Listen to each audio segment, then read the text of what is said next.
तो फाइनली अब हम अपना लास्ट केस करेंगे स्पेयरमैन्स रैंक कोरिलेशन के अंदर, जो कि है केस नंबर 3। इसके अंदर क्या केस है, वो ये है कि व्हेन रैंक्स आर इक्वल। देखिए अभी तक हमने जितनी भी रैंक्स देखी थी वो कहीं ना कहीं इक्वल नहीं थी, क्लैश नहीं करी थी, ठीक है। लेकिन कई बार ऐसा होता है कि आप इक्वल नंबर ऑफ स्कोर्स दे देते हैं किन्हीं दो स्टूडेंट्स को, या फिर इक्वल नंबर ऑफ जो है मार्क्स या परसेंटेज दे देते हैं किन्हीं दो या दो से ज़्यादा स्टूडेंट्स को। तो उस सिचुएशन में अगर हम रैंक कोरिलेशन यूज़ करेंगे तो ऑफ कोर्स क्योंकि उनके बराबर मार्क्स है या स्कोर है तो उनकी रैंक भी बराबर आएगी। तो उस सिचुएशन में हमें कैसे ये जो स्पेयरमैन्स रैंक कोरिलेशन मेथड है उसको अप्लाई करना है वो हम देखते हैं। तो इसके अंदर फर्स्ट एंड सेकंड स्टेप तो आपके सेम रहेंगे, बट जो आपका थर्ड स्टेप है यानी कि जहाँ पर आपको फॉर्मूला यूज़ करना है वो स्टेप आपका हो जाएगा डिफरेंट, और ये फॉर्मूला भी डिफरेंट हो जाएगा। Formula will become Spearman's is equals to 1 minus 6 sigma D square, और उसके साथ में आपको कुछ एडिशनल जो है यहाँ पर न्यूमेरिक कैलकुलेशन करनी पड़ेगी, जिसमें आएगा +1/12 और ब्रैकेट के अंदर m1 का cube minus m1 plus 1/12 m2 का क्यूब माइनस m2। अब ये m1 m2 ये क्या चीज़ है?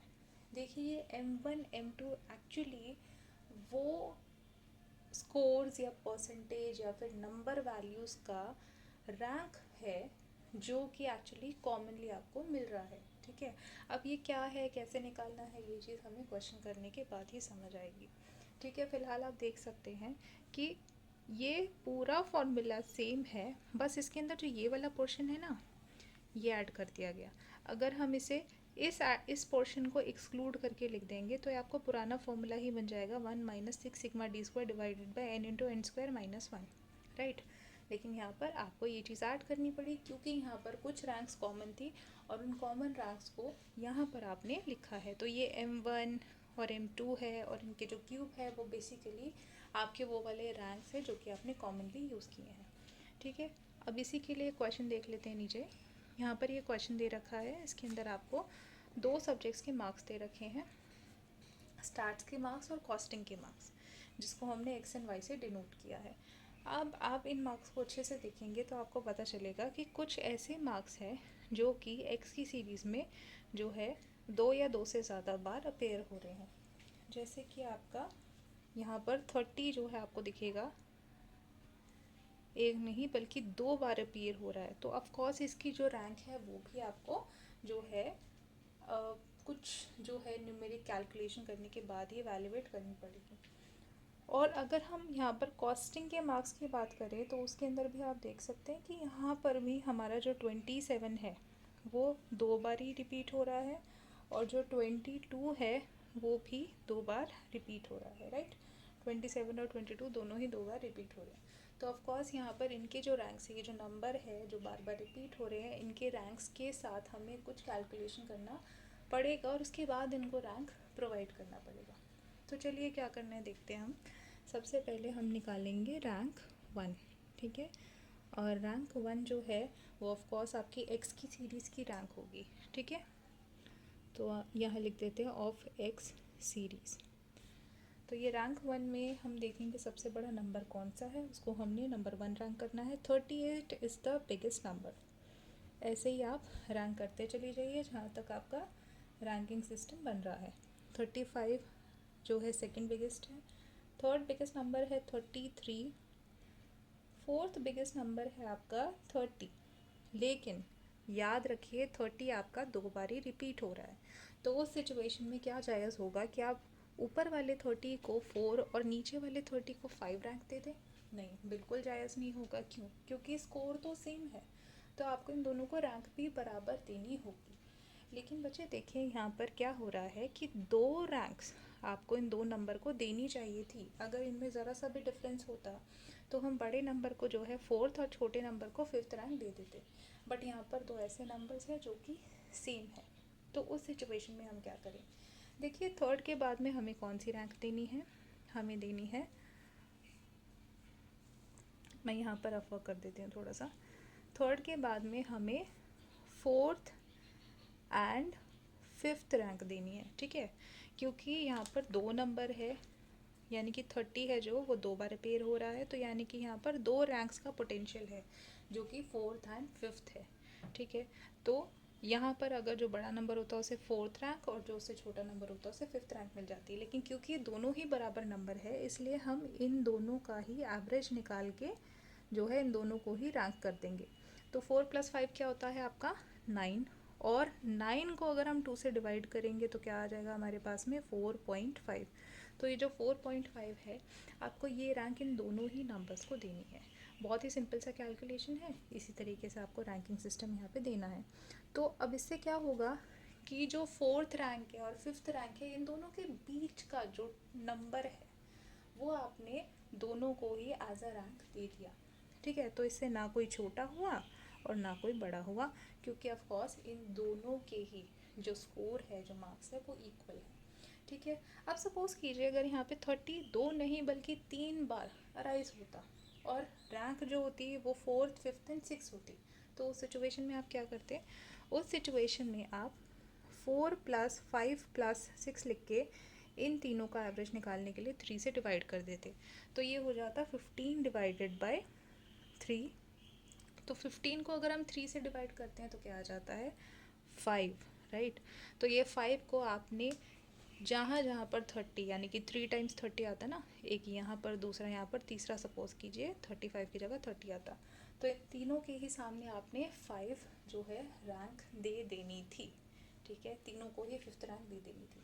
अब बारी आती है कि हमने 4th रैंक तो दे दी, ठीक है, लेकिन उसके बाद जो बड़ा नंबर है क्या उसे हम 5th रैंक दे? नहीं, यहाँ पर हमने 4.5 रैंक दी है। क्यों? क्योंकि ये दोनों नंबर 4th एंड 5th दो रैंक को ऑब्जर्व कर रहे हैं, तो इसके बाद जो सबसे बड़ी रैंक होगी वो होगी 6th। ठीक है, और अगर हम 3 नंबर की बात करें, यहाँ पर जैसे 3 नंबर्स थे जिसमें 4th 5th 6th रैंक आ रही थी, तो 4th 5th and 6th rank in तीनों का एवरेज निकालने के बाद हम 5th रैंक, क्योंकि 3 इक्वल नंबर थे इसलिए उन तीनों को 5th रैंक दे दी। लेकिन इसके बाद से जहाँ से हमने शुरुआत करनी है वो है 6th रैंक के बाद यानी 7th रैंक से। ठीक है, क्यों? क्योंकि यहाँ पर हम 3 रैंक्स को ऑलरेडी ऑब्जर्व कर चुके हैं। तो अगर हम इस सिचुएशन की बात करें तो यहाँ पर हमने 4th रैंक और 5th रैंक ऑलरेडी दे दी है, तो इसके बाद जो सबसे बड़ा नंबर है उसको हम देंगे 6th रैंक। तो आपकी जो 6th रैंक है वो कहाँ पर आ रही है? तो आपके 6th रैंक के लिए अब हाईएस्ट नंबर जो है वो है 28। लेकिन आप फिर से चेक कीजिए क्या 28 एक ही बार आ रहा है या एक से ज़्यादा बार आ रहा है डेटा में। तो आप देखेंगे कि आपके डेटा में एक नहीं बल्कि 3 बारी 28 अराइज हो रहे हैं। ठीक है, 1 2 3। और जो सबसे बड़ी रैंक थी वो कौन सी थी? 4th 5th के बाद में 6th 7th एंड 8th। तो यानी कि यहाँ पर 6th 7th और 8th रैंक जो है वो ऑब्ज़र्व हो जानी चाहिए। अब जैसा मैंने आपको बताया था कि अगर 3 नंबर्स की रैंक जो है यहाँ पर ऑब्ज़र्व हो रही है तो इन तीनों नंबर्स को जो रैंक हम यूज़ कर रहे हैं उनका आप एवरेज निकाल लीजिए। तो यहाँ पर रैंक थी 6th 7th and 8th divided by 3। तो इन तीनों का सम टोटल करने के बाद में आपका आ जाएगा 21 डिवाइडेड बाय 3 यानी 7। तो इन तीनों ही नंबर्स के सामने आपको 7 रैंक लिख देना है, यानी जहाँ पर भी 28 है आपको लिखना है उसके सामने रैंक में 7 और 7। ठीक है, और अब इसके बाद में आपको कौन सा हाईएस्ट नंबर दिख रहा है? 27 और उसके बाद में 23, बस ये 2 नंबर्स बचे हैं। लेकिन आपने यहाँ पर 6th 7th एंड 8th ये 3 रैंक को यूज़ कर लिया है और इन तीनों का एवरेज निकाल के आपने 7 रैंक जो है 28 को दे दिया है। तो अब 8th रैंक के बाद में कौन सी रैंक आती है? 9th। तो आपने 27 को रैंक देना है 9 और 23 को देना है 10। ठीक है, तो इस तरीके से आपने यहाँ पे रैंक्स देनी है उन नंबर्स को जो कि कॉमन है। अब ऑफ कोर्स ये जो नंबर्स है आपके जैसे 4.5 हो गया और जो 7 हो गया जिनको हमने कॉमन रैंक दिया है बेसिकली, तो ऑफ कोर्स जाहिर सी बात है इनके लिए हमें कुछ स्पेशल ट्रीटमेंट करनी पड़ेगी फॉर्मूला के अंदर। तो ये जो यहाँ पर आपको m दिख रहे थे ना, m1 का क्यूब m2 का क्यूब, तो ये यहाँ पर m की जगह यही नंबर्स लगेंगे और यही रैंक्स का हम इस्तेमाल करेंगे ताकि हम कंप्यूट कर सकें कि रैंक कोरिलेशन क्या है। ठीक है, फ़िलहाल हम अभी रैंक नंबर 2 निकाल लेते हैं। रैंक 2 में भी हमारा यही इसी तरीके का जो है कैलकुलेशन होगा। नंबर 1 पे आपका आना चाहिए 29, लेकिन बच्चे यहाँ पर 29 ही एक ऐसा नंबर है जो एक से ज़्यादा बार रिपीट हो रहा है। 29, 29 और 29, तो 3 बार आपका 29 आ रहा है। तो यहाँ पर कौन कौन सी रैंक्स लगी है, फर्स्ट, सेकेंड एंड थर्ड। तो आप यानी कि अब आपको इनको रैंक देने के लिए 1 + 2 + 3 करना पड़ेगा, जो कि 6 हो जाएगा। और 6 को अगर हम 3 से डिवाइड करते हैं तो आपका आंसर आ जाएगा 2। तो यानी कि जहाँ पर 29 लिखा है वहाँ पर आपको सेकंड रैंक देनी पड़ेगी। तो यानी कि आपकी first, second and third rank अभी ऑब्जर्व हो चुकी है। तो अब नेक्स्ट रैंक आप जो देंगे वो होगी आपकी फोर्थ रैंक, यानी कि 27 को आपको फोर्थ रैंक देना है। लेकिन अगेन 27 भी आपका जो है वो रिपीट हो रहा है 2 बारी। तो यहाँ पर अब हम बात करें फोर्थ एंड फिफ्थ रैंक की, क्योंकि 27 2 बार ही रिपीट हो रहा है, तो ऑफकोर्स फोर्थ रैंक और फिफ्थ रैंक इस 27 के पास ही जाएगी। लेकिन इन दोनों में से क्योंकि कोई भी नंबर बड़ा नहीं है, तो इन दोनों का ही आपने सम करके और इसको 2 से डिवाइड कर लीजिए, यानी एवरेज निकाल लीजिए। फोर्थ एंड फिफ्थ रैंक का एवरेज आपका आ जाएगा 4.5। तो आपने 27 के सामने 4.5 लिख देना है। उसके बाद में आपका हाईएस्ट नंबर आता है 22, ठीक है। बट यहाँ पे हम देख सकते हैं 22 भी 1, 2 बार आ रहा है, ठीक है। तो अब बात आती है सिक्स्थ एंड सेवन्थ रैंक की। तो सिक्स्थ एंड सेवन्थ रैंक का जो एवरेज होगा वो होगा 6.5। तो 22 के सामने हमने लिख देना है 6.5। तो अब इसके बाद में हाईएस्ट जो रैंक है वो है आपकी एट्थ रैंक। तो अब हम देखते हैं एट्थ रैंक के लिए कौन सा नंबर सूटेबल है, 21, ठीक है। तो 21 आपका रिपीट नहीं हो रहा है, तो 21 के सामने हम लिख देंगे एट्थ, 20 के सामने लिख देंगे नाइन्थ, क्योंकि ये भी रिपीट नहीं हो रहा, और 18 के सामने लिख देंगे 10, ठीक है। एक बार और क्रॉस चेक कर लीजिए, कहीं कोई प्रॉब्लम, कहीं कोई आपने कोई कैलकुलेटर मिस्टेक तो नहीं करी। ठीक है, हमारा जो कैलकुलेशन है बिल्कुल ठीक है, यहाँ पर कोई भी रैंक ऐसी नहीं है जो कि हमने गलत डाली है। अब हम इन दोनों रैंक्स का डिफरेंस यानी डी निकालेंगे और उसके बाद में उसका स्क्वायर निकालेंगे, ठीक है। तो डी हमारा आ जाएगा 2.5 minus 3.5, 0.57 minus 2, 8 minus 5.5 minus 5, 2.5 minus 4.5, और इसी का स्क्वायर निकालेंगे तो आ जाएगा 6.25, 12.25, 0.25, 49, 4, 64। इसको मैं कैलकुलेट कर देती हूँ, 30.25, 25, 6.25 और 20.25, ठीक है। तो अब इसका सम टोटल निकाल लेंगे हम। तो इसका सम टोटल आ जाएगा 217.5, ठीक है। तो यानी सिग्मा डी स्क्वायर हमें मिल गया। अब हमें इसको हमारे फॉर्मूला में कैसे पुट करना है तो वो ध्यान से देख लेते हैं। तो हमारा जो फॉर्मूला होगा वो होगा 1 - 6 सिग्मा डी स्क्वायर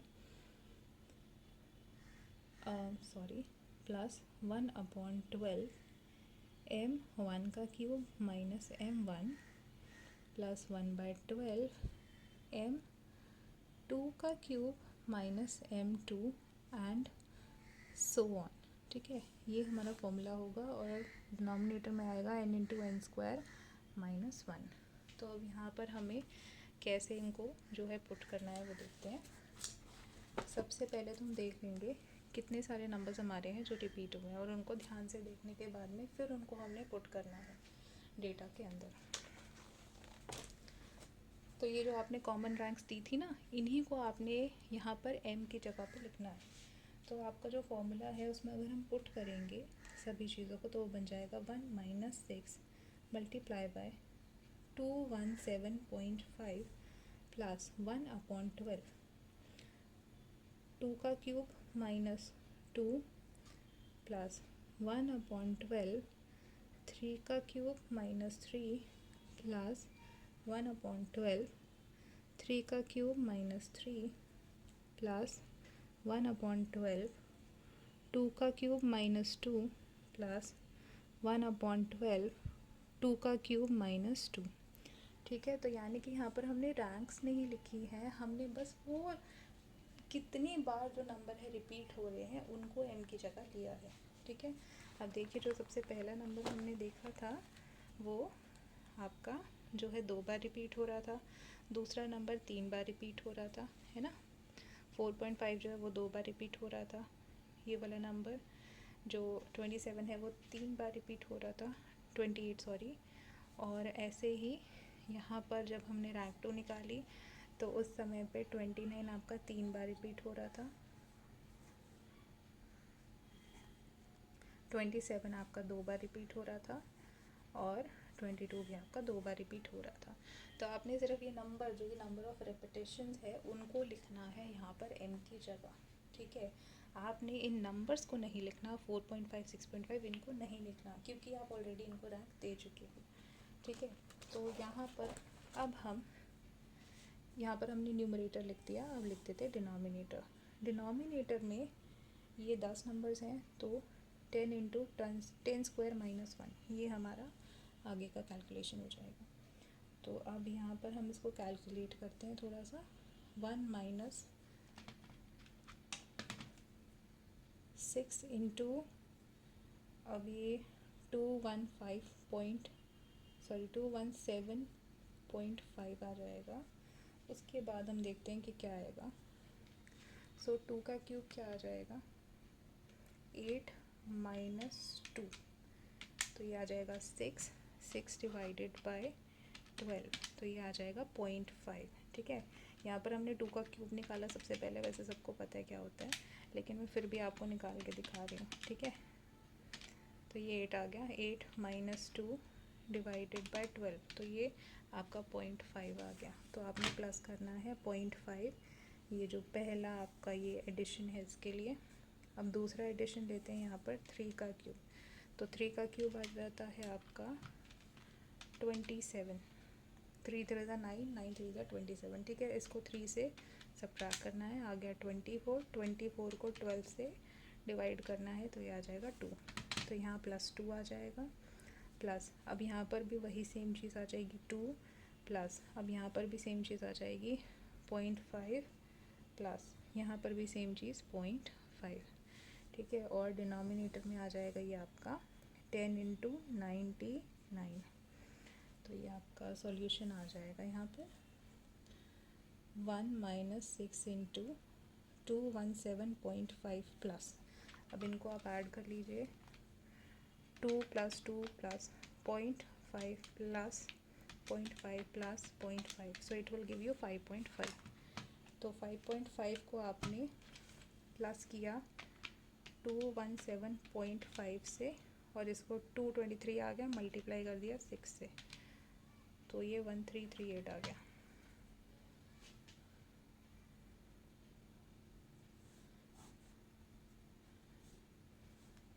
तो 1 माइनस 1338 डिवाइडेड बाय 990।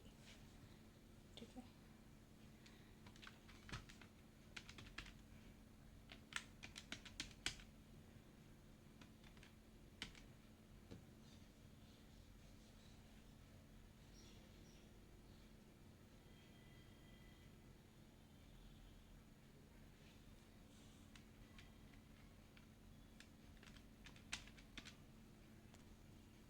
तो यहाँ पर ये जो 1338 है आपका, ये 1338 इसको 990 से डिवाइड कर देंगे, 990, तो आपके पास आ जाएगा 1.35। तो यहाँ पर हम 1 माइनस 1.35 करेंगे तो ऑफकोर्स हमारे पास आ जाएगा -0.35। ठीक है, अब ये जो -0.35 है आप देख सकते हैं, जो हमारी रेंज होती है -1 to +1 किसी भी कोरिलेशन की, तो वो इसके बीच में लाई कर रही है। ठीक है, कई बच्चे होते हैं जो कंफ्यूज हो जाते हैं कि यहाँ पर ये जो आंसर है वो माइनस में क्यों आ रहा है। अगर माइनस में आंसर आ रहा है तो ये गलत है। नहीं, आपको यहाँ पर सिर्फ ये रेंज देखनी है -1 से लेके +1 तक के बीच में। देखिए जो -0.135 है, ऑफकोर्स ये -1 से जो है बड़ा नंबर है, इसलिए ये इस रेंज के अंदर लाई करता है। ठीक है, +1 से लेके -1 तक की रेंज के बीच में लाई करता है, और आपका ये जो आंसर है वो बिल्कुल पूरी तरह से ठीक है। तो आई होप आपको समझ आ गया होगा कैसे आपने इस क्वेश्चन को अटेम्प्ट करना है। प्लीज़ इस क्वेश्चन का जो है आप प्रैक्टिस करिए, क्योंकि एक इम्पॉर्टेंट क्वेश्चन है, और एग्ज़ाम पॉइंट ऑफ व्यू से देखा जाए तो ये कई बार आ चुका है और आगे भी आ सकता है। ठीक है, आई होप आपको समझ आई होगी पूरी सीरीज़। Thank you.